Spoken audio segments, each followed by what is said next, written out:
Hello everyone, कैसे हैं आप सभी लोग। मैं हूं विवेक फ्रॉम फिनटेक्स प्रो, जहां पर हम बात करते हैं फाइनेंस एंड टैक्सेशन के। आज के सेशन में हम डिस्कस करने वाले हैं अपडेटेड रिटर्न आईटीआर यू को आपको किस तरीके से फाइल करना है। अभी रिसेंटली बजट 2022 के अंदर एक नई आईटीआर यू आई थी, जिसमें आप 3 साल की टोटल आईटीआर आप फाइल कर सकते हैं। यानी करंट असेसमेंट ईयर की तो नॉर्मल तरीके से आप फाइल कर सकते हैं और लास्ट 2 असेसमेंट ईयर की आप आईटीआर यू के अंदर अपनी आईटीआर फाइल कर सकते हैं। अभी रिसेंटली जो है सीबीडीटी ने नोटिफाई किया था फॉर्म, और अब हमारी एक्सेल यूटिलिटी भी आ चुकी है, जिसकी मदद से आप आईटीआर 1 और आईटीआर 4 को ऑफलाइन यूटिलिटी से पोर्टल पे अपलोड करके फाइल कर सकते हैं अपनी अपडेटेड रिटर्न। तो चलिए विदाउट एनी फर्दर डू करते हैं आज के सेशन को स्टार्ट। समझते हैं किन किन सिचुएशन में आप आईटीआर यू फाइल कर पाएंगे, क्या क्या कंडीशंस हैं आईटीआर यू फाइल करने के लिए, कैसे आपको चालान प्रिपेयर करना है, एक्सेल यूटिलिटी को कैसे यूज करना है, कैसे डेटा फीड करेंगे आप, और कैसे पोर्टल के ऊपर अपनी आईटीआर यू अपलोड करेंगे। विदाउट एनी फर्दर डू चलते हैं सीधा स्क्रीन पे, स्टार्ट करते हैं आज के सेशन को। गाइस, कॉमन मिस्टेक को समझने से पहले 1 जुलाई को हमारा सीए डे आने वाला है। पूरी सीए फ्रेटर्निटी को हमारी फिनटेक्स प्रो टीम की तरफ से congratulations and all the very best. और इस सीए डे पर हमारे टैक्स कॉम्बो वाले course, practical course in GST, ITR and TDS में चल रहा है फ्लैट 10% ऑफ। तो अगर आप टैक्सेशन को प्रैक्टिकली सीखना चाहते हैं, जीएसटी, इनकम टैक्स, टीडीएस को प्रैक्टिकली सीखना चाहते हैं, सो आप जरूर चेक कर सकते हैं डिटेल्स। नीचे आपको लिंक मिल जाएगा। 1 जुलाई तक आपको जो है 10% ऑफ भी मिल जाएगा। नीचे डिटेल्स चेक कर लीजिएगा। गाइस, सबसे पहले कुछ बेसिक्स आपको बताना चाहूंगा आईटीआर यू के, क्योंकि आईटीआर यू एक नॉर्मल रिटर्न नहीं होती है, अपडेटेड रिटर्न है, करंट ईयर ही इंट्रोड्यूस हुई है, नई रिटर्न है। बहुत ही ध्यान से समझिएगा। अगर आप स्पेशली एक टैक्स प्रोफेशनल हैं, पूरी वीडियो को बहुत ध्यान से देखिएगा, क्योंकि मैं बहुत सारी निटिग्रिटीज प्रैक्टिकली भी डिस्कस करूंगा। मैं आपको पूरी एक्सेल फाइलिंग जो होती है वो दिखाऊंगा। एक्सेल, क्योंकि एक एक्सेल यूटिलिटी हमारी आई है, एक्सेल यूटिलिटी की हेल्प से आप फाइल कर पाएंगे। अभी ऑनलाइन मेथड और जावा यूटिलिटी अवेलेबल नहीं है, फ्यूचर में जो है अवेलेबल हो सकती है, बट अभी जो रिसेंटली आई है वो एक्सेल की यूटिलिटी आई है। तो मैं उस मेथड से आपको बताने वाला हूं आईटीआर यू आप कैसे फाइल करेंगे। बहुत सारी निटिग्रिटीज इसके अंदर छुपी हुई हैं। पूरे सेशन को ध्यान से देखिएगा, क्योंकि लोगों में बहुत ज़्यादा कन्फ्यूजन है। क्या हम रिफंड क्लेम करने के लिए आईटीआर यू फाइल कर सकते हैं, टीडीएस क्लेम करने के लिए आईटीआर यू फाइल कर सकते हैं, नहीं कर सकते? सबका आंसर मिलेगा आपको, पूरी वीडियो में बने रहिएगा। सबसे पहले अपडेटेड रिटर्न जो है सेक्शन 8A ऑफ 139 अभी रिसेंटली बजट 2022 में आया था। यहाँ पर जो है एक्सटेंडेड टाइम लिमिट आपको दे दी गई है टू आईटीआर फाइल करने के लिए। एक क्वेश्चन और भी आ रहा था, क्या नील की रिटर्न हम फाइल कर सकते हैं आईटीआर यू में? सारे आंसर मिलेंगे, बस बने रहिएगा पूरी वीडियो में मेरे साथ। कौन कौन से ईयर की आप फाइल कर सकते हैं? तो करंट हमारा असेसमेंट ईयर 22-23 चल रहा है। इसकी तो आप नॉर्मल प्रोविजंस में करेंगे, कोई दिक्कत नहीं है। सेक्शन 139(1) अगर बिफोर ड्यू डेट है और आफ्टर ड्यू डेट है तो दूसरे सब सेक्शंस में नॉर्मल तरीके से आप करंट असेसमेंट ईयर की फाइल कर सकते हैं। यहाँ पे कोई दिक्कत नहीं है। लास्ट 2 असेसमेंट ईयर यानी 21-22 और 2021 के लिए जो है आप आईटीआर फाइल कर पाएंगे। इन 2 असेसमेंट ईयर के लिए आप फाइल कर सकते हैं आईटीआर यू, और यहां पर आपको एडिशनल टैक्स भी एक देना पड़ेगा, जो कि 25% और एडिशनल टैक्स 50% अगर वो 2021 के लिए आप फाइल करेंगे। प्लस एक चीज आपको और देनी पड़ेगी, वो है लेट फीस। लेट फीस के बारे में भी आपको मैं बताऊंगा कि लेट फीस किस तरीके से कैलकुलेट होगी, क्योंकि इस असेसमेंट ईयर में लेट फीस कुछ और थी, इस असेसमेंट ईयर में लेट फीस कुछ और है। यहां पर आपको लेट फीस ज़्यादा लगेगी, यहां पर थोड़ा सी आपकी लेट फीस बच सकती है। लेट फीस को भी मैं थोड़ी देर में डिस्कस करूंगा। तो हो सकता है आपका टैक्स निल बने, लेकिन लेट फीस आपको पे करनी पड़ेगी, जो कि सेक्शन 234F के अंदर लगाई जाती है। और ये जो एडिशनल टैक्स लगेगा, ये नॉर्मल टैक्स से ओवर एंड अबव लगेगा। सेक्शन 140B के अंदर ये टैक्स लगाया जाएगा। अभी मैं आपको फाइलिंग सिखाऊंगा, वहां पे इसको और डिटेल में डिस्कस करेंगे। मूविंग फर्दर, बहुत ही इंपॉर्टेंट कंडीशंस मैं आपके साथ डिस्कस करने वाला हूं, जो कि मार्केट में बहुत सारी कंफ्यूजन है कि क्या सर हम निल के केस में कर सकते हैं, रिफंड क्लेम कर सकते हैं। इन कंडीशंस को बहुत ही ध्यान से समझिएगा, एक एक कंडीशन को। Restriction on filing updated return, क्या क्या रिस्ट्रिक्शंस हैं उसको ध्यान से देखिए।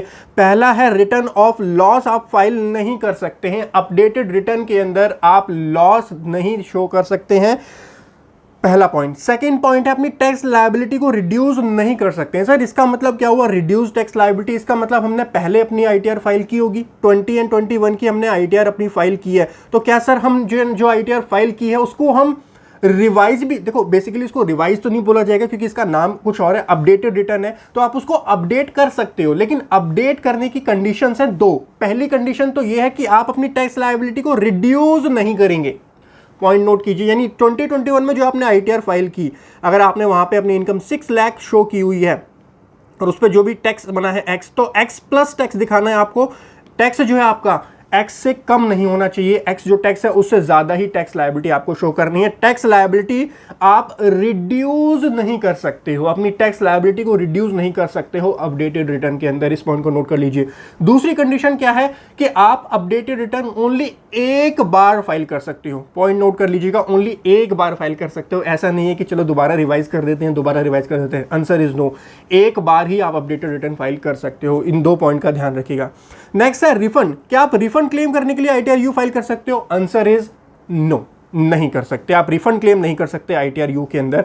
सर्वे एंड स्क्रूटनी के अंदर अगर आपका केस चल रहा है तो आप ITR-U फाइल नहीं कर पाएंगे। अपडेटेड रिटर्न ऑलरेडी अगर आपने फाइल की हुई है तो आप ITR-U फाइल नहीं कर पाएंगे, क्योंकि अपडेटेड रिटर्न आपने एक बार फाइल कर दी, एक बार फाइल कर दी, सो इसका ये ऑप्शन आपका एक्सरसाइज हो गया, दोबारा से आप इस ऑप्शन को एक्सरसाइज नहीं कर सकते। उस सेम असेसमेंट ईयर के लिए, दूसरे असेसमेंट ईयर के लिए फाइल कर सकते हो, बट उस सेम असेसमेंट ईयर के लिए दोबारा से अपडेटेड रिटर्न फाइल नहीं कर सकते। यानी एक असेसमेंट ईयर एक अपडेटेड ITR आप फाइल कर सकते हो। और यहां पर भी कंडीशन है कि जो करंट असेसमेंट चल रहा है उसके पिछले 2 असेसमेंट ईयर का ही आपके पास ऑप्शन है। ऐसे नहीं है 10 साल पुराना असेसमेंट ईयर है उसकी ITR आप फाइल कर पाओगे, नहीं। करंट असेसमेंट ईयर -2, सिंपल सा कंसेप्ट बना लो, current assessment year -2 assessment year का आप कर सकते हो ITR file at a point of time. इस चीज को ध्यान रखिएगा। Assessment by department, assessment by department अगर चल रहा है तब भी आप ITR-U को फाइल नहीं कर सकते। यानी क्रैक्स निकाल के दूं, मैं पूरे का क्रैक्स आपको समझा देता हूं। ITR-U का ऑब्जेक्टिव क्या है? गवर्नमेंट के टैक्स बेस को इंक्रीज करना, गवर्नमेंट के रेवेन्यू को इंक्रीज करना। आप रिफंड के लिए ITR-U फाइल नहीं कर सकते, अपनी टैक्स लायबिलिटी रिड्यूस नहीं कर सकते, लॉस के लिए अपनी ITR-U फाइल नहीं कर सकते। सिंपल सा ऑब्जेक्टिव है, आपको अपनी अंडर रिपोर्टेड इनकम को शो करना है, आप ITR-U फाइल कीजिए। आपने अपनी ITR फाइल ही नहीं की थी और आपके लिए लायबल है ITR फाइल करना, तब आप ITR फाइल कर सकते हैं। उसके बाद पॉइंट आता है एडिशनल टैक्स, ये मैंने आपको समझा दिया है, ये इसको मैं प्रैक्टिकली समझा दूंगा। चलिए, तो ये मेरे कुछ बेसिक पॉइंट्स थे जहां पे मैंने आपके साथ डिस्कस किया कौन कौन सी कंडीशंस हैं जब आप ITR-U फाइल कर सकते हो। आप निल के केसेस में भी, निल टैक्स लायबिलिटी निल होगी लेकिन लेट फीस आपके ऊपर चार्ज की जाएगी, इस पॉइंट का ध्यान रखिएगा। और उसके साथ में क्या आप रिफंड क्लेम कर सकते हो? Answer is no. क्या आप TDS क्लेम कर सकते हो? Answer is no. आप TDS को क्लेम मतलब ऐसा नहीं है कि आप रिफंड कोई भी क्लेम नहीं कर सकते हो, TDS को एडजस्ट करवा सकते हो। फॉर एग्जांपल, अगर आपकी टैक्स लायबिलिटी बनती है 60,000 रुपए की, आपने उस ईयर TDS क्लेम नहीं किया था 30,000 रुपए का, तो वो 30,000 रुपए आप एडजस्ट करवा सकते हो, लेकिन बैलेंस आप रिफंड कोई भी क्लेम नहीं कर सकते। करेक्ट, ये कोई भी रिफंड क्लेम आप नहीं कर पाएंगे, इस चीज का ध्यान रखिएगा। अब चलते हैं सीधा अपनी कंप्यूटर स्क्रीन पर और समझते हैं किस तरीके से आपको एक्सेल यूटिलिटी का यूज करना है और एक्सेल के अंदर किस तरीके से पूरा डेटा प्रिपेयर करेंगे, XML फाइल बनाएंगे, कैसे उसको पोर्टल के ऊपर अपलोड करेंगे। चलते हैं सीधा अपनी कंप्यूटर स्क्रीन के ऊपर। सो गाइज, आ चुके हैं कंप्यूटर स्क्रीन पर, चलिए चलते हैं सीधा इनकम टैक्स पोर्टल पे। सबसे पहले डाउनलोड करेंगे हम जो यूटिलिटी है उसको, एक्सेल यूटिलिटी को, एंड उसके बाद में फाइल करना सीखेंगे। एक एक स्टेप्स को बिल्कुल ही डिटेल में, इन डेप्थ में, और सारी निटिग्रिटीज को मैं समझाऊंगा। पूरी वीडियो को लास्ट तक देखिएगा, बहुत सारी चीज़ें आपको सीखने के लिए मिलेंगी। और इट्स नॉट जस्ट लाइक कि मैं आपको डाउनलोड करके दिखा दूं, आप खुद फाइल कर लो और अपलोड कर लो, क्योंकि मुझे पता है नई चीज़ आई है, बहुत सारे इश्यूज होंगे, बहुत सारी दिक्कतें आएंगी, तो मैं उन सारी दिक्कतों को भी आपके साथ डिस्कस करूंगा। और वैसे भी नई रिटर्न आई है, लेकिन मैंने 3-4 बार ट्रैक कर लिया है, तो जो जो इश्यूज मुझको फेस हुए हैं वो मैं आपके साथ डिस्कस करूंगा। चलिए, सो इनकम टैक्स के ऑफिशियल पोर्टल पे आप जाएंगे, डाउनलोड्स पे आपको जाना है, असेसमेंट ईयर करेक्ट सेलेक्ट कीजिएगा, क्योंकि मैं आपको जो दिखाने वाला हूं that is for assessment year 20 and 21 assessment year के लिए मैं आपको शो करने वाला हूं। और आप 21-22 के लिए भी कर सकते हैं। इन 2 असेसमेंट ईयर के लिए आप ITR-U फाइल कर सकते हैं, updated return under section number 139(8)(a). 2021 में हम जाएंगे, ITR-1 में आप देखेंगे तो यहाँ पे आपको मिल जाएगी एक्सेल बेस्ड यूटिलिटी, आपको मिल जाएगी 27 जून को, ये भी रिसेंटली आई है। इसको आपको क्या करना है, डाउनलोड करना है। ये हो गई है डाउनलोड। इसके बाद मैं आपको एक एक डिटेल फिल करके सिखाऊंगा गाइस, वीडियो को स्किप मत करना, लास्ट तक देखना पूरी वीडियो को। एक्सट्रैक्ट फाइल करेंगे हम, इसके अंदर जाएंगे। बहुत सारे यूट्यूब चैनल्स में देखता हूँ, मतलब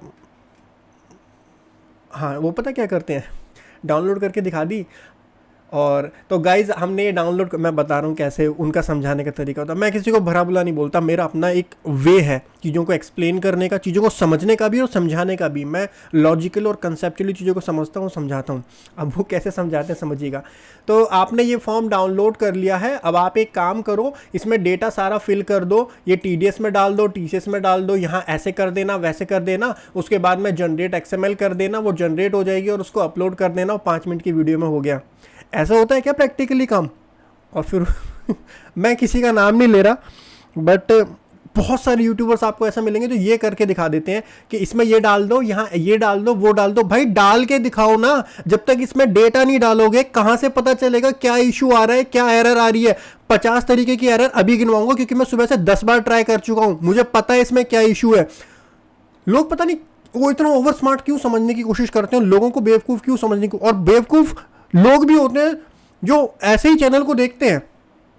मैं आपको दिखाऊंगा इसमें डिटेल डाल करके, तो उनको बोरिंग लगने लगती है कि भाई डिटेल डाल के क्यों दिखा रहे हो। भाई एरर कब आएगी तुम्हारे सामने? जब इसमें डेटा फीड करोगे। मैं ऊपर ऊपर से समझा दूं, हाँ भाई यहाँ नाम डाल लो, नीचे अपना एड्रेस डाल लो, यहाँ पे अपनी अमाउंट डाल लेना और ऐसे ऐसे ओके हो जाएगा, जनरेट कर लेना। और ये तो आपको भी पता है, ये कर लेना, करके दिखाओ ना, तब तो चीज़ पता चले।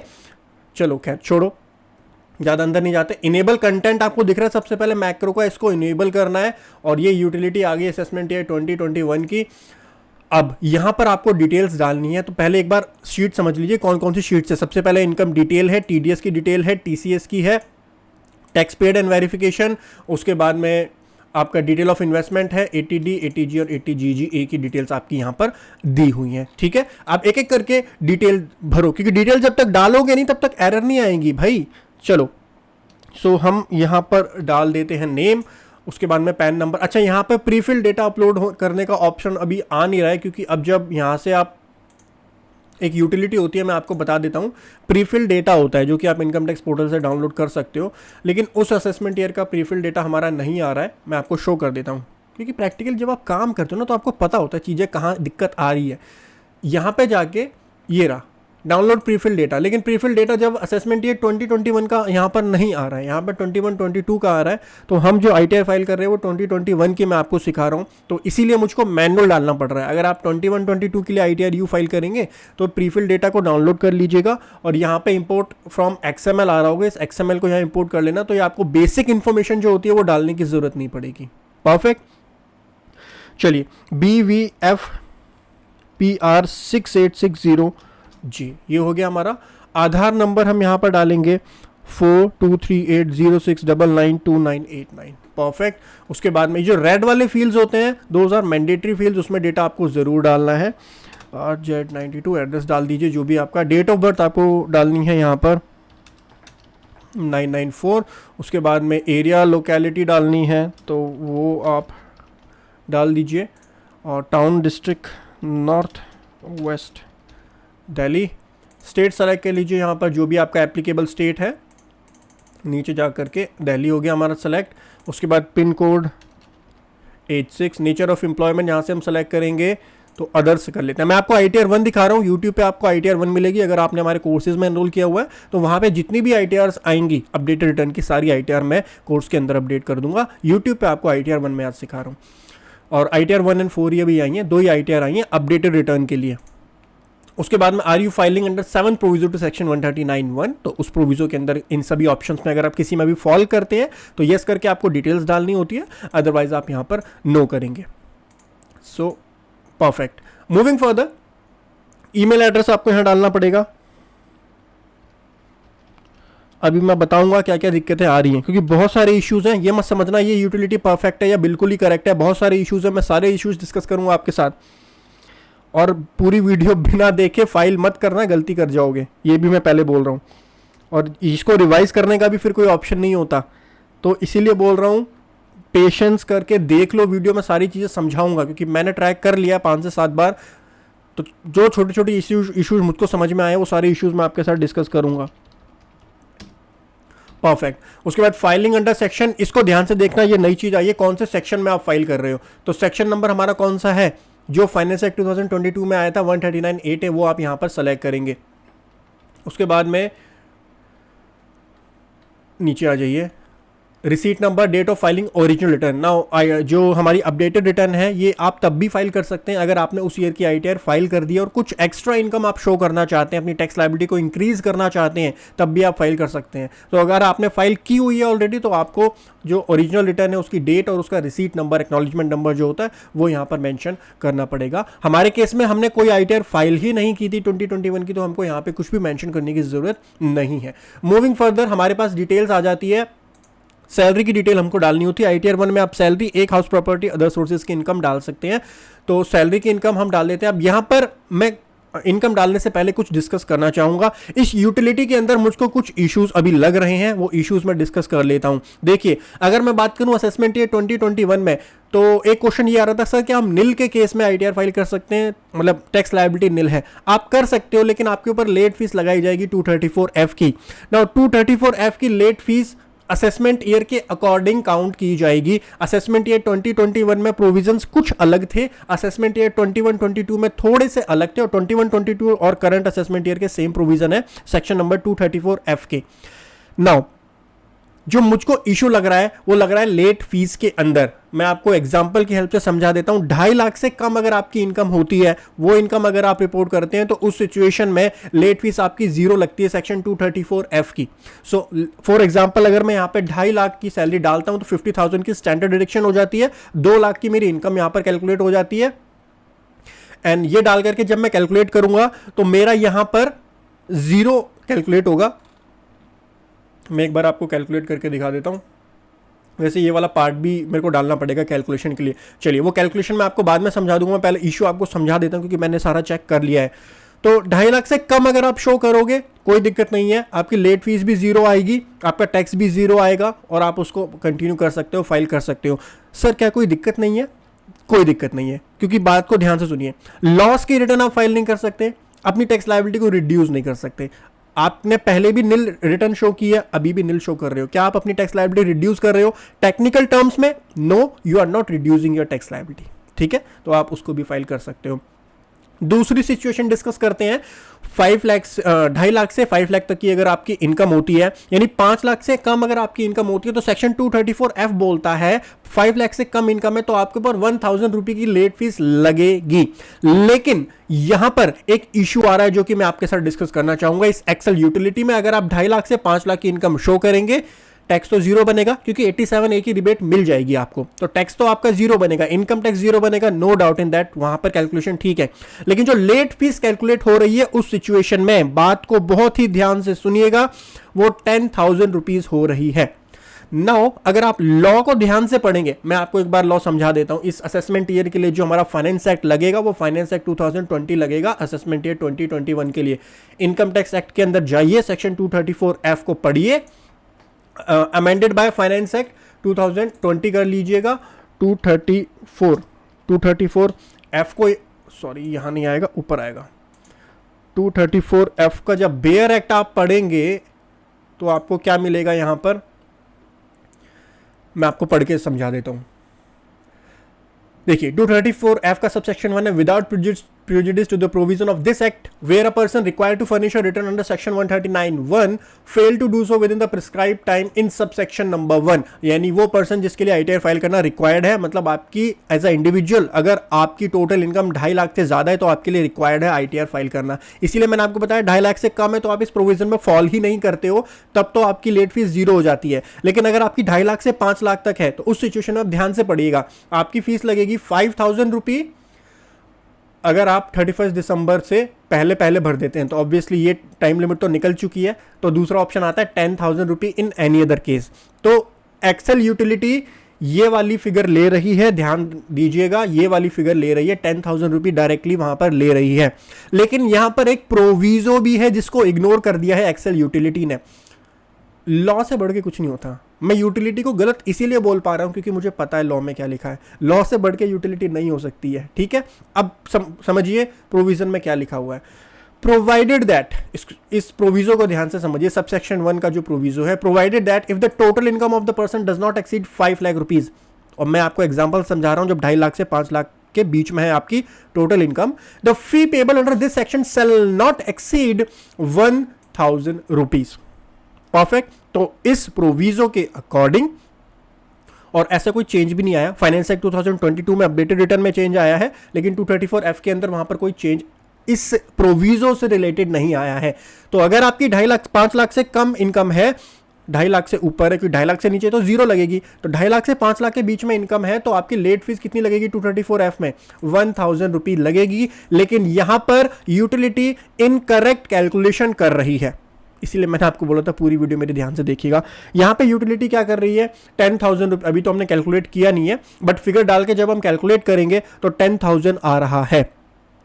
तो थोड़ा सा वेट कर लीजिएगा, जब ये यूटिलिटी एक बार अपडेट हो जाए, 1 या 2 बार, जब भी अभी अपडेट होगी, क्योंकि ये इशू मैंने आपको बता दिया, मैं ये रिपोर्ट कर भी दूंगा इनकम टैक्स पोर्टल पे, इनकम टैक्स को मैं ये इशू जो आ रहा है रिपोर्ट कर दूंगा।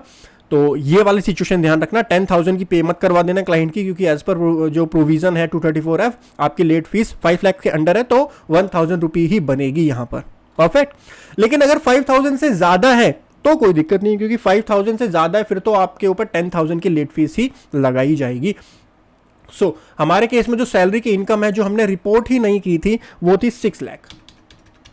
6 लाख की हमारी सैलरी थी जो कि हमने रिपोर्ट ही नहीं की, तो 6 लाख में से 50,000 हमारा स्टैंडर्ड डिडक्शन माइनस होगी, बैलेंस बचा 5,50,000 रुपीज। तो 5,50,000 रुपये की एक्स्ट्रा इनकम वो हम रिपोर्ट कर रहे हैं, और उसके ऊपर बनेगा हमारा एडिशनल टैक्स, मतलब इनकम टैक्स भी बनेगा और एडिशनल टैक्स जो है 140 सबसेक्शन 140B वो भी इसके ऊपर बनेगा।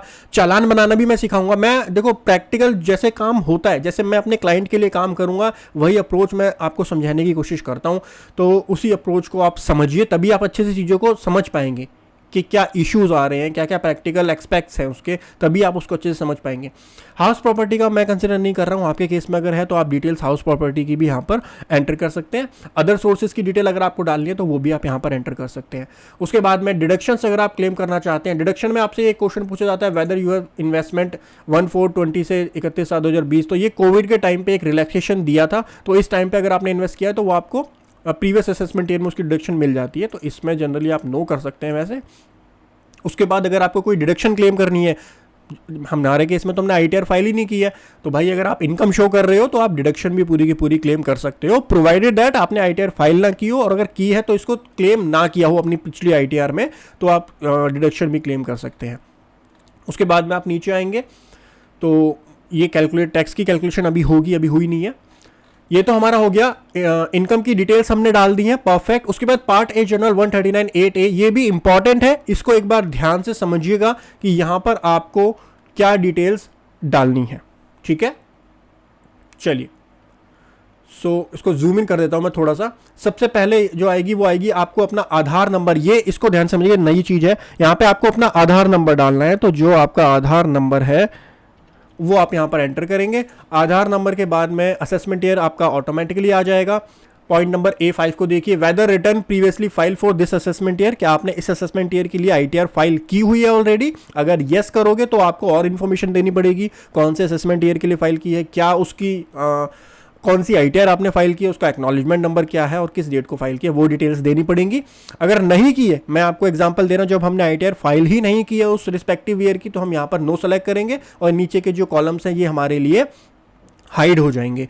उसके बाद आप नीचे जाएंगे, पॉइंट नंबर A8 देखिए, are you eligible for claiming and update return as per the condition laid out in first, second and third provision to section 139(8)A। Video के स्टार्टिंग में मैंने आपको कुछ कंडीशंस बताई थी। लॉस के केस में आप ITR यू फाइल नहीं कर सकते हैं, आप अपने रिफंड को क्लेम नहीं कर सकते हैं, आपके ऊपर स्क्रूटनी असेसमेंट के प्रोविजन चल रहे हैं तब आप फाइल नहीं कर सकते हैं, आप कोई अनऑब्जर्व डेप्रिसिएशन वगैरह उसको क्लेम नहीं कर सकते हैं। उन सभी सिचुएशन को, उन सभी कंडीशंस को अगर आप सेटिस्फाई कर रहे हैं तभी आप ITR यू फाइल कर पाएंगे, एंड तब आपको यहां पर सेलेक्ट करना है यस कि हम जो है एलिजिबल है अपडेटेड रिटर्न फाइल करने के लिए, यहां पर यस जरूर करना। उसके बाद A9 है, please choose the ITR for updated return, तो ITR 1 ही हम फाइल कर रहे हैं, तो ITR 1 यहां पर अपने आप आपका आ जाएगा, यहां कुछ नहीं करना।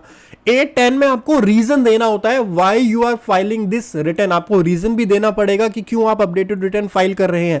तो हमारे केस में रीजन सिंपल है, रिटर्न प्रीवियसली नॉट फाइल्ड। अगर आपका और कोई रीजन है कि इनकम आपने करेक्टली रिपोर्ट नहीं की थी, आपने रॉन्ग हेड जो है वो चूज किया था, आपने टैक्स की कैलकुलेशन रॉन्ग की थी, आपने 115JB 115JC जो होता है AMT मैट उसके प्रोविजंस में उसका रिडक्शन करना है टैक्स क्रेडिट का, अनऑब्जर्व डेप्रिसिएशन का रिडक्शन करना है या फिर लॉसेस का रिडक्शन करना है। ध्यान से पढ़िए इन वर्ड्स को, क्या बोलना चाह रहे हैं। क्लेम करने की बात नहीं कर रहे हैं, लॉसेस का रिडक्शन, यानी जो कैरी फॉरवर्ड होकर के लॉस आ रहे हैं उसको आपको रिड्यूस करना है, तो उसके लिए आप फाइल कर सकते हैं। लॉस को क्लेम करने के लिए आईटीआर यू आप कभी फाइल ही नहीं कर पाओगे, रिफंड क्लेम करने के लिए आईटीआर यू कभी फाइल नहीं कर पाओगे। तो स्पेसिफिक कंडीशंस होती हैं जो कि आपको जरूर पता होनी चाहिए एज अ टैक्स प्रोफेशनल, किस किस सिचुएशन में आप आईटीआर यू फाइल कर पाओगे। रिटर्न प्रीवियसली नॉट फाइल्ड, हमारे केस में ये एप्लीकेबल है तो हम ये सेलेक्ट कर लेते हैं।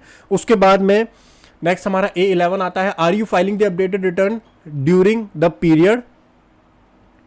तो यहां पर आपको सेलेक्ट करना है कौन सा, मैं थोड़ा सा नीचे करता हूं, अब देखिए, तो up to 12 month from the end of relevant assessment year, या फिर 12 मंथ से 24 मंथ। तो हमारा जो केस फॉल कर रहा है वो 12 मंथ से 24 मंथ वाले केस में कर रहा है, क्योंकि हम पिछले से पिछले असेसमेंट ईयर का कर रहे हैं, तो हम ये सेलेक्ट करेंगे। उसके बाद ये नीचे का हमारा हाइड हो चुका है, यहाँ पर हमको कुछ भी एंटर नहीं करना। ये है क्या सर, यहाँ पर कंडीशन अगर आप चेंज करोगे तो आपको फिर उसके डिटेल्स यहाँ पर देनी पड़ती है अकॉर्डिंगली, ठीक है। हमने जो है डिटेल्स यहां पर डाल दी हैं। एक बार इस टेबल को क्या कर लेते हैं, वैलिडेट कर लेते हैं। ये वैलिडेट आ रहा है, इस शीट को वैलिडेट कर लेते हैं, तो ये शीट हमारी ओके हो चुकी है। उसके बाद जाएंगे आप टीडीएस के ऊपर।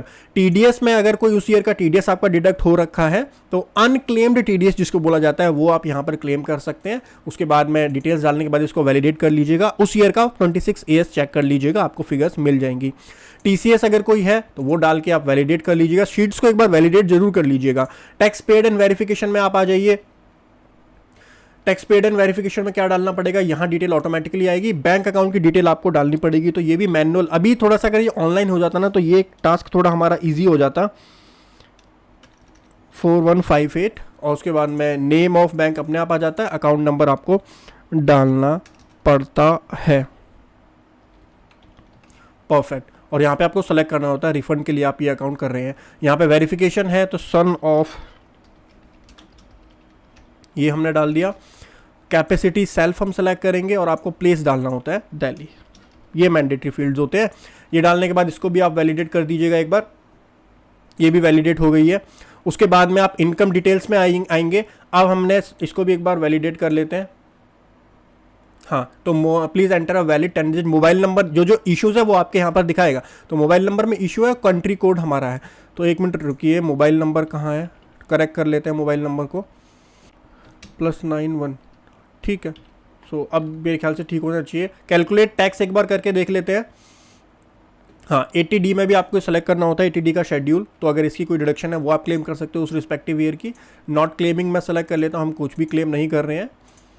Perfect, not claiming. उसके बाद कैलकुलेट टैक्स पे हम सेलेक्ट करेंगे। तो जो हमारी टैक्स की कैलकुलेशन होगी वो हमको सेलेक्ट करनी है। और एक चीज ध्यान रखिएगा, ये नोटिफिकेशन यहाँ पे दी है, आपको ये रिटर्न सबमिट करने से पहले चालान बना के जो भी आपकी टैक्स लायबिलिटी बनती है, चाहे एडिशनल टैक्स है, चाहे लेट फीस है, चाहे इनकम टैक्स है, पूरा का पूरा पेमेंट करनी है, तब आप सबमिट करेंगे। इसको भी चालान बनाना भी सिखाऊंगा मैं, इसका कैसे चालान बनाना है आपको।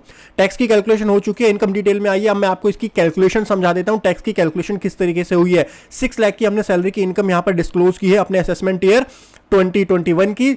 50,000 की स्टैंडर्ड डिडक्शन के बाद 5,50,000 की हमारी सैलरी के हेड की इनकम आई है। कोई डिडक्शन नहीं है तो टोटल इनकम हमारी बन जाती है 5,50,000 रुपए के ऊपर। आप टैक्स कैलकुलेट करेंगे तो आपकी टैक्स की कैलकुलेशन आ जाएगी 22,500। यहां पर देखिए ये आपका टोटल इनकम टैक्स आ गया। इनकम टैक्स के ऊपर आपको रिबेट कुछ भी नहीं मिलेगी 87A की, क्योंकि 5 लाख से अबव है हमारी इनकम, तो 87A की रिबेट नहीं मिलेगी। हमको हेल्थ एंड एजुकेशन सेस देना पड़ेगा। 4% किसके ऊपर लगता है, वो इनकम टैक्स के ऊपर लगता है। टोटल टैक्स हमारा यहां पर निकल करके आ जाएगा 23,400। रिलीफ अगर आपका बनता है सेक्शन 89 के अंदर, आपने क्लेम नहीं किया था उस ईयर में, उसको भी आप यहां पर क्लेम कर सकते हैं। वो ऑप्शन भी आपके पास अवेलेबल है। उसके बाद में क्योंकि 23,400 है तो एडवांस टैक्स की लायबिलिटी भी हमारी बनेगी उस रिस्पेक्टिव ईयर में। तो 234A, B और C का इंटरेस्ट यहां पर ऑटोमेटिकली कैलकुलेट हो जाएगा। उसके बाद में 234F जो है ये होता है लेट फीस का। तो यहां पर लेट फीस 10,000 आ रही है। क्या सर ये गलत है? नहीं, ये बिल्कुल करेक्ट यहां पर फिगर आ रही है। क्यों सर? अभी तो सर आप बोल रहे थे कि इनकरेक्ट है। वो इनकरेक्ट तब आ रही है जब मेरी टोटल इनकम यहां पर अगर मैं शो कर देता हूं 5 लाख से कम। मैं आपको एक बार करके दिखा देता हूं। जैसे मैंने यहां पर अपनी सैलरी की इनकम दिखाई है 6 लाख, तो मैं एक बार 3,50,000 करके आपको शो करता हूं। जो कि मेरा पॉइंट ऑफ व्यू है ये कि ये गलत है। अब यहाँ पर मैं कैलकुलेट टैक्स करूँगा, आप देखिएगा क्या इशू, जो कि मुझको लगता है कि ये गलत है।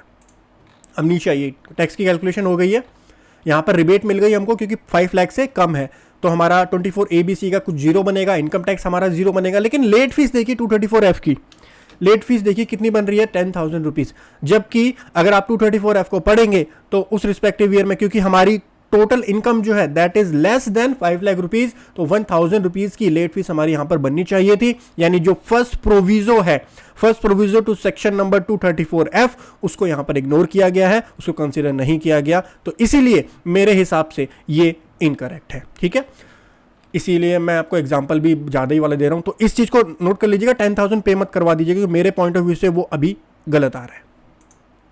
परफेक्ट, तो सैलरी की डिटेल जो है इसको मैं ठीक कर लेता हूँ, 6 लाख थी हमारी। परफेक्ट, एक बार कैलकुलेट टैक्स दोबारा करना पड़ेगा हमको, सो दैट करेक्ट कैलकुलेशन यहाँ पर हो जाए। परफेक्ट, सो ये कैलकुलेशन आपको समझ में आ गई। तो टोटल हमारा total tax, fees and interest आ गया 45,109। अब चलिए, अब चलते हैं, एडिशनल टैक्स भी तो कैलकुलेट करना है। ये तो हमारा खाली टोटल टैक्स आया जो नॉर्मल प्रोविजंस के अकॉर्डिंग है। 140B के अंदर भी तो हमको एडिशनल टैक्स की कैलकुलेशन करनी है, उसको भी समझते हैं डिटेल में। ये चीजें होती है समझने वाली, भाई यही चीजें तो होती है, कैलकुलेशन ही तो समझने वाला होता है। मैं आपको बोल दूं कि फॉर्म में डिटेल्स खुद डाल लो, ये क्या बात होती है? तो मैंने समझाया कि आपको, वो तो आप भी कर लोगे। जब तक मैं आपको एक कैलकुलेशन नहीं समझाऊंगा, इसकी निटिग्रिटीज नहीं समझाऊंगा, तब तक क्या पॉइंट हुआ आपको ये खाली वीडियो बनाने का। चलो, सारी डिटेल्स हो गई। पार्ट बी ATI ये आ गई हमारी। अब इसको ध्यान से देखिए, यहां पे डेटा किस तरीके से आप फीड करेंगे। Computation of total updated income and tax payable कितना आपका बनेगा। तो ए आता है head of income under which additional income is being reported as per updated return. तो हमने कौन से हेड में डाली है? सैलरी के हेड में हमने डाली है 5,50,000 रुपीज की, तो हम यहां पर ए के अंदर डालेंगे 5,50,000 रुपीज सैलरी के हेड के अंदर, बाकी किसी में नहीं है तो हमको कुछ नहीं डालना है। ठीक है, बी में देखेंगे तो अगर आपने लास्ट ITR जो आप फाइल की है उसकी डिटेल यहाँ आएगी, क्योंकि हमने कोई ITR फाइल नहीं की थी तो हमारा यहाँ पर 0 आएगा। उसके बाद में total updated income as per से इंस्ट्रक्शन 5,50,000 आ गया। इसके ऊपर टैक्स आ गया आपका 45,110, और हमारी लेट फीस कितनी आई है? 10,000 रुपये की लेट फीस आई है। अब नीचे हमारे यहाँ पे देखिए आपकी कैलकुलेशन हो रही है एडिशनल इनकम टैक्स लायबिलिटी की। लेकिन इस कैलकुलेशन को समझने से, यही चीज तो समझने वाली होती है भाई, इस कैलकुलेशन को समझने से पहले आपको एक छोटा सा पॉइंट समझना पड़ेगा। सेक्शन 140B के अंदर जो आपकी टैक्स की लायबिलिटी कंप्यूट होगी, एडिशनल टैक्स की लायबिलिटी, वो आपकी लेट फीस के ऊपर आपको एडिशनल टैक्स नहीं देना है। मेरे पॉइंट को बहुत ध्यान से समझिए, लेट फीस के ऊपर आपको एडिशनल टैक्स नहीं देना। 50% हमारे केस में लगेगा, वो किसके ऊपर लगेगा? जो 45,110 माइनस लेट फीस कितना है? 10,000। तो मुझे बताइए 45,110 में से 10,000 जाएगा, 35,110 का 50% आप करेंगे, राइट और रॉन्ग? इसका 50% करेंगे तो आपकी फिगर आएगी 17,555। बोलिए यस और नो। परफेक्ट, इस तरीके से कैलकुलेशन होगी एडिशनल टैक्स की। तो आपको समझ में आया होगा किस तरीके से एडिशनल टैक्स की कैलकुलेशन होगी। एडिशनल टैक्स की कैलकुलेशन में आपको लेट फीस इंक्लूड नहीं करनी है 234F वाली। परफेक्ट, 234A-B-C इंटरेस्ट तो इंक्लूड करोगे आप, साथ ही में जो इनकम टैक्स की लायबिलिटी वो इंक्लूड करोगे, सरचार्ज इंक्लूड करोगे, cess health and education cess वो इंक्लूड करोगे, लेकिन 234F वाली लेट फीस इंक्लूड नहीं करनी है। ठीक है, इसका 50% आप निकालोगे तो 17,555 ये हमारा एडिशनल टैक्स आ जाएगा। उसके बाद में आप जो टोटल टैक्स आ रहा था प्लस एडिशनल टैक्स को ऐड करोगे, 62,665 की टोटल टैक्स लायबिलिटी आ जाएगी, जो कि आपको पेमेंट करनी है। नाउ अब चलते हैं पोर्टल के ऊपर और समझते हैं इसका चालान कैसे आप क्रिएट करोगे, क्योंकि टैक्स लायबिलिटी आ गई, अब चालान क्रिएट करना है, टैक्स की पेमेंट करनी है, उसके बाद में आप आगे प्रोसीड करेंगे। ठीक है, अब आ जाओ इनकम टैक्स पोर्टल के ऊपर, आप डालो चालान नंबर 280 आपको पे करना हो। Challan 280 e payment of income tax NSDL की वेबसाइट पर जाकर के आपको ये टैक्स की पेमेंट करनी होती है। यहाँ पर जाकर के आप प्रोसीड करेंगे। इनकम टैक्स हेड के अंदर आपको पेमेंट करनी है। सेल्फ असेसमेंट, ये भी सेल्फ असेसमेंट टैक्स है, जो आप खुद असेस करके टैक्स की पेमेंट करते हैं, that is called self assessment tax. ठीक है, और बैंक आप यहाँ से सेलेक्ट कर सकते हैं, या डेबिट कार्ड से करना है डेबिट कार्ड कर सकते हैं। परमानेंट अकाउंट नंबर आपको करेक्ट डालना है। असेसमेंट ईयर, अब अगर ये मैंने छोटी छोटी चीजें आपको नहीं समझाई ना तो कोई पॉइंट नहीं है मेरा वीडियो बनाने का।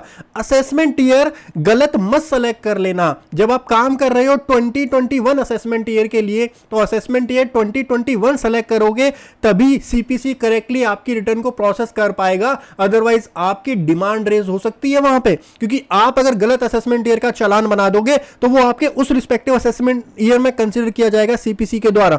तो यहां पर करेक्ट असेसमेंट ईयर डालना बहुत जरूरी है। 2021 के लिए हम काम कर रहे हैं तो असेसमेंट ईयर 2021 यहां पर डालिएगा। उस ईयर का चालान बनाना, करंट ईयर का चालान मत बना देना। ये रिटर्न आप जो फाइल कर रहे हो अपडेटेड रिटर्न, कौन से ईयर की है ये? अरे देखो ना यहां पे ऊपर लिखा तो हुआ है बाबू, असेसमेंट ईयर 2021। तो चालान जो बनेगा वो भी असेसमेंट ईयर 2021 के रिस्पेक्ट में ही बनेगा आपका, सो दैट सीपीसी उसको करेक्टली प्रोसेस कर पाए। ठीक है, फिर डिटेल्स डालिए, प्रोसेस करिए, पेमेंट कीजिए, जितना अमाउंट आपका है उतने टैक्स की आप पेमेंट यहां पे कर दीजिए, आपका चालान बन करके आ जाएगा। चालान की डिटेल कहां डालोगे? यहां पे डालनी है tax payment detail, updated return की जो आपने की है, बीएसआर कोड आप यहां पर एंटर करोगे। सो मैं एक बार डिटेल डाल लेता हूं। उसके बाद में है हमारा डेट ऑफ डिपॉजिट, तो 28/06/2022। उसके बाद में चालान सीरियल नंबर आप डालेंगे, ये आपको चालान के ऊपर डिटेल्स मिल जाएंगे। चालान की अमाउंट कितनी है? 62,665, ये आप डालेंगे। देखिए जैसे ही आप चालान की डिटेल्स डाल दोगे आपका टैक्स पेड में आ जाएगा वो फिगर। 140B के अंदर आपने 62,665 की पेमेंट कर दी। टैक्स ड्यू आपका कितना बचा? 0 आपका टैक्स ड्यू बचा। अब आपका काम यहाँ पे डन हो गया है। नीचे आपको कुछ भी डालने की अभी जरूरत नहीं है। डिटेल डालने के बाद में वैलिडेट का ऑप्शन आएगा, इस शीट को वैलिडेट कर लीजिएगा। परफेक्ट, ये शीट भी हमारी वैलिडेट हो गई है। तो सारी डिटेल्स एक बार चेक कर लीजिएगा करेक्टली, कोई इशू नहीं होना चाहिए। सारी शीट्स को एक बार वैलिडेट कर लीजिएगा। उसके बाद में जनरेट एक्सएमएल आपको क्लिक करना है एंड टीडीएस की स्टेटमेंट हो गई, इसको आप ओके करेंगे। कैलकुलेट टैक्स हमने दबा दिया है, ओके करना है। टू सेव, हमको सेव पे क्लिक करना है। ये अलर्ट्स होते हैं, इसको बस आपको ओके करना होता है। ये समरी आपकी आ जाएगी। सेव एक्सएमएल पे आपको क्लिक करना है, तो आपकी एक्सएमएल फाइल जहां पे आपने डाउनलोड की थी वो वहीं पे आपकी एक्सएमएल फाइल जो है वो सेव हो जाएगी। ठीक है, एक्सएमएल फाइल हमारी सेव हो चुकी है, डेटा हमने सारा डाल दिया है। इश्यूज मैंने आपके साथ डिस्कस कर लिए। 2.5 लाख से 5 लाख की इनकम में एक छोटा सा इशू है लेट फीस का, उसको जरूर ध्यान रखिएगा। 10,000 की पे मत कीजिएगा, मैं तो यही रिकमेंड करूंगा। अभी थोड़ा वेट कर लो, 1-2 बार अगर अपडेट हो जाती है तब कीजिएगा, मुझको वो गलत लगता है। उसके बाद में इनकम टैक्स पोर्टल पे आप आएंगे, डैशबोर्ड पे आइए। उसके बाद फाइल इनकम टैक्स रिटर्न पे आपको जाना है। असेसमेंट ईयर आप सेलेक्ट करेंगे, 20 and 21 you need to select. ITR filing type updated return, are you audited, तो ऑडिट पर नो आएगा, ऑडिट का तो कोई सिनेरियो है ही नहीं। ITR 1 हमने किया है, कंटिन्यू करेंगे। अटैच फाइल हमको यहाँ पे करनी है और ये हमारी XML फाइल थी उसको यहाँ पे आपको अपलोड कर देना है।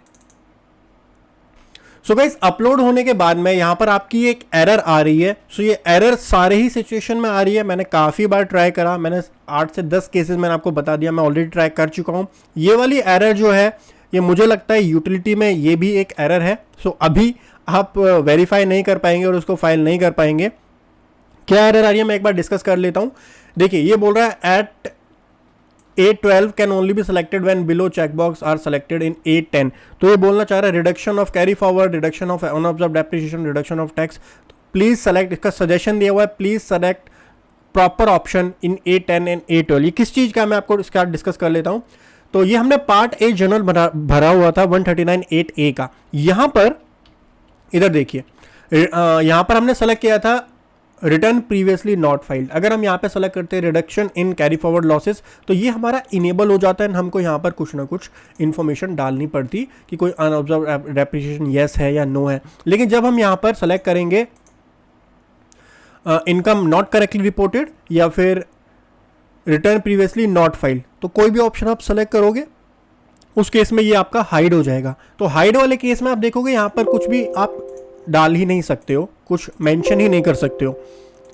जब मैं कुछ यहाँ मेंशन कर ही नहीं सकता हूं तो मुझको ये एरर क्या दे रहा है कि मैंने यहाँ पर कुछ एंटर किया हुआ है। एरर को अगर आप ध्यान से पढ़ेंगे, at serial number A12, serial number A12 है हमारा दिस वन।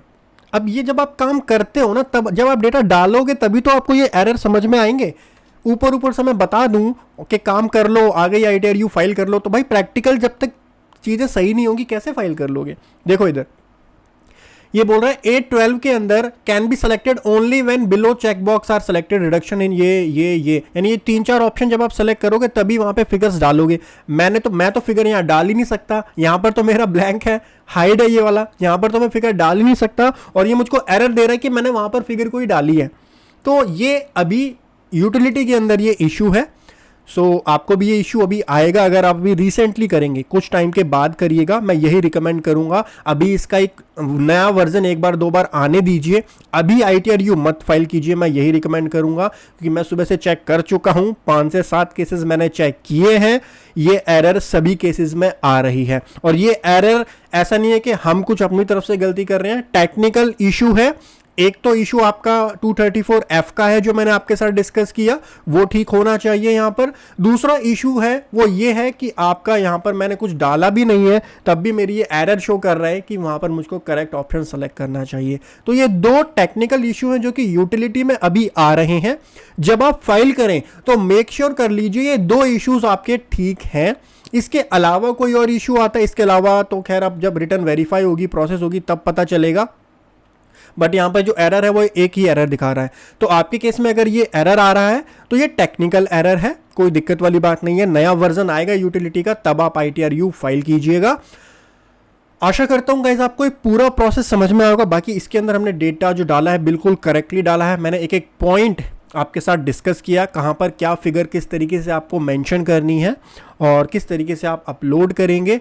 और जैसे ही ये इशू ठीक हो जाएगा मैं एक नई वीडियो भी बना दूंगा। ITR 1 की तो मैंने बना दी है, ITR 4 के लिए मैं वो वीडियो बना दूंगा कि ITR 4 में जब ये इशू ठीक होगा, जब नया वर्जन इसका आ जाएगा तो ITR 4 के लिए मैं वीडियो बना दूंगा कि कैसे जो है आपको ये ठीक करना होता है। आशा करता हूँ गाइज आपको ये पूरा प्रोसेस समझ में आया होगा। अभी कुछ इश्यूज आ रहे हैं ITRU के अंदर, लेटेस्ट आज ही रिलीज हुई है तो कोई दिक्कत वाली बात नहीं है। टेक्निकल इश्यूज आ जाते हैं, जब उस पर काम करते हैं एक्चुअल में तभी पता चलता है क्या इश्यूज आ रहे हैं। होप सो CBDT और इनकम टैक्स डिपार्टमेंट इसको बहुत जल्दी ठीक भी कर देगा। आशा करता हूं आपको ये वीडियो समझ में आई होगी। टेक्निकल इशू है ठीक हो जाएंगे, प्रोसेस जो मैंने आपको बताया वो सेम रहेगा एज इट इज आपके केस में। Thank you so much guys for joining today's session. Have a great time, हंसते रहिए, मुस्कुराते रहिए, बाय बाय, टेक केयर।